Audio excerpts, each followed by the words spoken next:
Nous allons découvrir maintenant comment programmer notre application. On va déjà regarder l'interface bloc pour comprendre le fonctionnement des blocs. Alors dans les blocs, nous retrouvons un certain nombre d'éléments communs à tous les programmes que nous pourrons faire, puis les blocs que nous avons créés avec leur nom. Donc c'est pour ça qu'il est très important de renommer les blocs pour pouvoir les identifier dans cette zone de programmation. Alors nous allons découvrir quelques blocs qui nous serviront tout le temps. Tout d'abord, les blocs de contrôle. Ce sont ceux qui nous permettront de faire des boucles itératives du type si alors sinon. Nous trouverons également ici le bloc de logique qui va nous permettre de comparer ou de tester des blocs entre eux.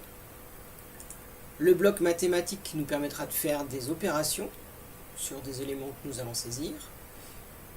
Puis le bloc de texte qui nous permettra de saisir des textes que nous souhaitons afficher, des textes de communication par exemple, lorsque nous avons cliqué pour valider le fait que nous avons cliqué, pour avoir un message d'information. Et un bloc très très important, le bloc de variables, qui va nous permettre, grâce à ce bloc, de créer des variables, puis de remplir ces variables avec des données, et enfin d'utiliser ces variables dans les programmes.